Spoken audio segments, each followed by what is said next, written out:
You have issues on the border, issues with migration, issues with the national debt, more than $33 trillion.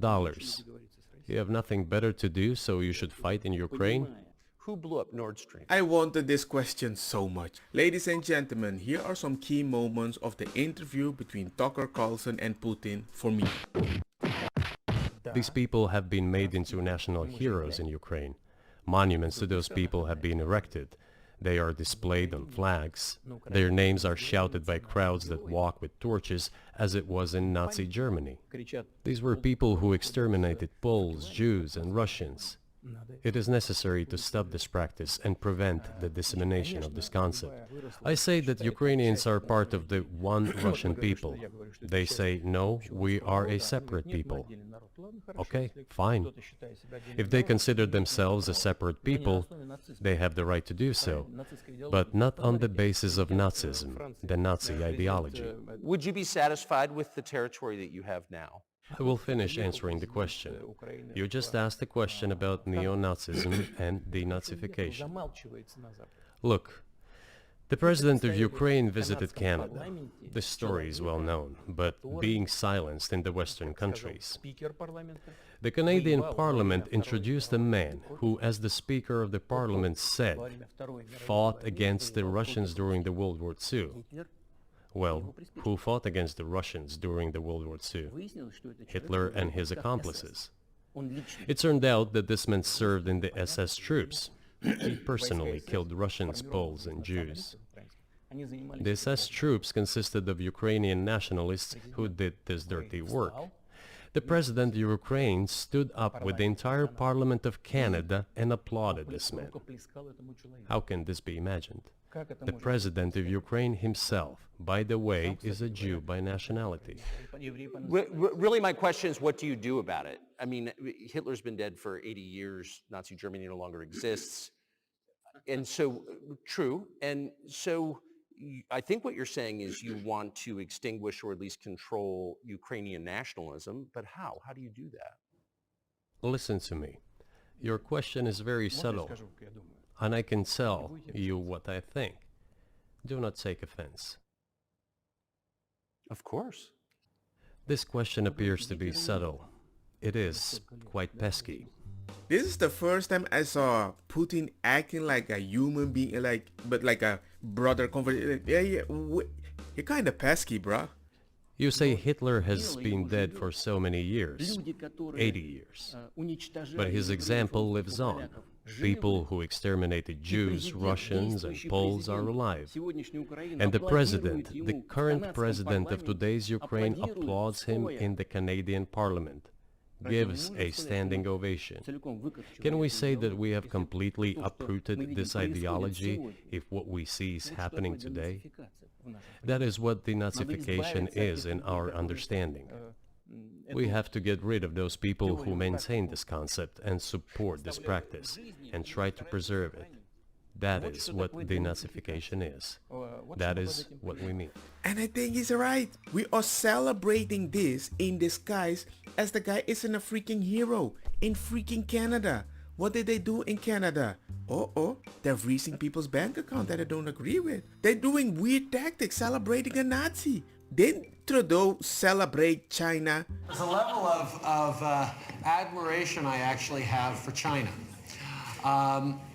Because their basic dictatorship is allowing them to actually turn their economy around on a dime and say, we need to go green as fast as we need to start investing in solar. I mean, there is a flexibility that I know Stephen Harper must dream about, of having a dictatorship that he could do everything he wanted. And now you accidentally celebrated a Nazi at the same time? And then you excommunicate all the other news channels because you don't want people to have access to other places that you disagree with, because there is no middle ground. It's our opinion and silenced. Right. My question was a little more specific. It was, of course, not a defense of Nazis, neo or otherwise. It was a practical question. You don't control the entire country. You don't control Kiev. You don't seem like you want to. So how do you eliminate a culture or an ideology or feelings or a view of history in a country that you don't control? What do you do about that? You know, as strange as it may seem to you, during the negotiations in Istanbul, we did agree that we have it all in writing. Neo-Nazism would not be cultivated in Ukraine, including that it would be prohibited at the legislative level. Mr. Carlson, we agreed on that. This, it turns out, can be done during the negotiation process. And there's nothing humiliating for Ukraine as a modern civilized state. Is any state allowed to promote Nazism? It is not, is it? That is it. Will there be talks, and why haven't there been talks about resolving the conflict in Ukraine, peace talks? They have been. They reached a very high stage of coordination of positions in a complex process. But still they were almost finalized. But after we withdrew our troops from Kiev, as I have already said, the other side threw away all these agreements and obeyed the instructions of Western countries, European countries, and the United States to fight Russia to the bitter end. Moreover, the president of Ukraine has legislated a ban on negotiating with Russia. He signed a decree forbidding everyone to negotiate with Russia. But how are we going to negotiate if he forbade himself and everyone to do this? We know that he is putting forward some ideas about this settlement, but in order to agree on something, we need to have a dialogue. Is that not right? Well, but you wouldn't be speaking to the Ukrainian president, you'd be speaking to the American president. When was the last time you spoke to Joe Biden?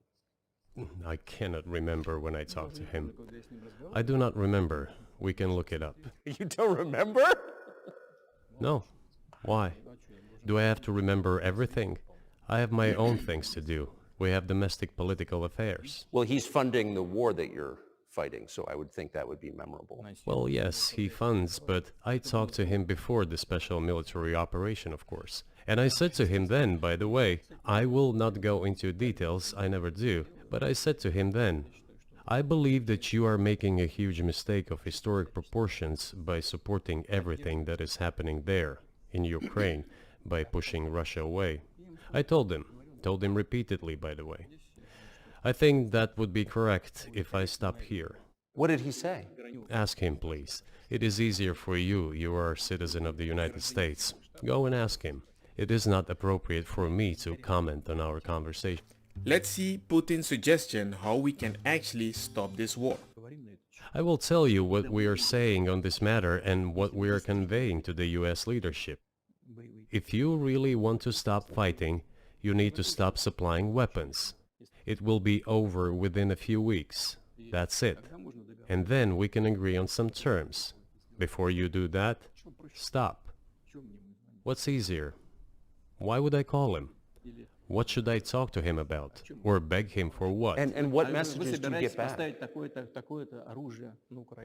You're going to deliver such and such weapons to Ukraine? Oh, I'm afraid, please don't. What is there to talk about? What do you want him to do? Just give up everything? Like you guys were pushing in one direction when you promised you're not going to do it? When they said, hey, we're not going to expand to the east. And then you keep expanding, right? NATO was not even allowed to expand. And they expanded until they reached Ukraine, the border. I'm like, bruh, what the heck? They're gaslighting Russia. That's how it feels to me. That's like my sister robbed a few colors of mine. I go into her room to get my colors back, and all the whole family, you're attacking us. I'm like, no, we're not attacking you. Do you think NATO is worried about this becoming a global war or a nuclear conflict? At least that's what they're talking about. And they're trying to intimidate their own population with an imaginary Russian threat. This is an obvious fact. And thinking people, not Philistines, but thinking people, analysts, those who are engaged in real politics, just smart people understand perfectly well that this is a fake. That's how I feel. The threat I think you're referring to is a Russian invasion of Poland, Latvia, expansionist behavior. Can you imagine a scenario where you sent Russian troops to Poland? Only in one case, if Poland attacks Russia. Why?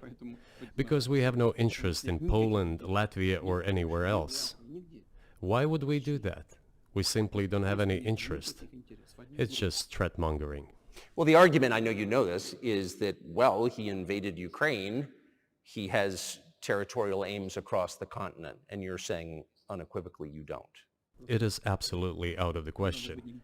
You just don't have to be any kind of analyst. It goes against common sense to get involved in some kind of a global war. And a global war will bring all humanity to the brink of destruction. It's obvious. There are certainly means of deterrence. They have been scaring everyone with us all along. Tomorrow Russia will use tactical nuclear weapons. Tomorrow Russia will use that. No, the day after tomorrow. So what? In order to extort additional money from US taxpayers and European taxpayers in the confrontation with Russia in the Ukrainian theater of war.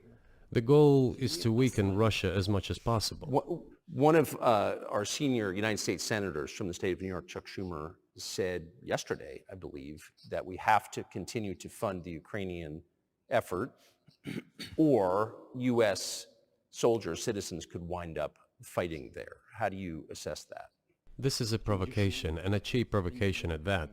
I do not understand why American soldiers should fight in Ukraine. There are mercenaries from the United States there. The bigger number of mercenaries comes from Poland, with mercenaries from the United States in second place, and mercenaries from Georgia in third place. Well, if somebody has the desire to send regular troops, that would certainly bring humanity to the brink of very serious global conflict. This is obvious. Do the United States need this? What for? Thousands of miles away from your national territory. Don't you have anything better to do? You have issues on the border, issues with migration, issues with the national debt. More than $33 trillion. You have nothing better to do, so you should fight in Ukraine? Wouldn't it be better to negotiate with Russia? Make an agreement, already understanding the situation that is developing today, realizing that Russia will fight for its interests to the end? We have never refused negotiations, indeed. We hear all the time, is Russia ready? Yes, we have not refused. It was them who publicly refused. Well, let him cancel his decree and enter into negotiations. We have never refused. And the fact that they obeyed the demand or persuasion of Mr. Johnson, the former Prime Minister of Great Britain, seems ridiculous and very sad to me. Because, as Mr. Arakamiya put it, we could have stopped those hostilities with war a year and a half ago already. But the British persuaded us and we refused this. Where is Mr. Johnson now? And the war Let me show you something. The Democrats are saying we're trying to fix the wall because the Republicans are not allowing us to do so. But what they don't tell you is that in the bill that they're trying to pass that looks beautiful, they are putting a bunch of ugly stuff. Let me show you. The US Senate on Sunday unveiled a $118 billion bipartisan border security bill that would provide aid to Ukraine and Israel. And I'm like, wait a second. You're going to send $60 billion to Ukraine, 14 to Israel, 10 to Gaza. What, to fund them? Indy, Red Sea, and then there you have US border security. Of course the Republicans are going to be like, no, whoa, wait, we're going to block that. You're funding more people on the outside than your own people. And this isn't even going to their own people. We need to block other people. Of course I would say that Putin is right, like, yo, fix your own freaking issue. And realizing this, actually return to common sense, start respecting our country and its interests, and look for certain solutions. It seems to me that this is much smarter and more rational. Who blew up Nord Stream? I wanted this question so much. You for sure. I was busy that day. Nate, do you have I did not blow up Nord Stream. Thank you, though. You personally may have an alibi, but the CIA has no such alibi. Do you have evidence that NATO or the CIA did it?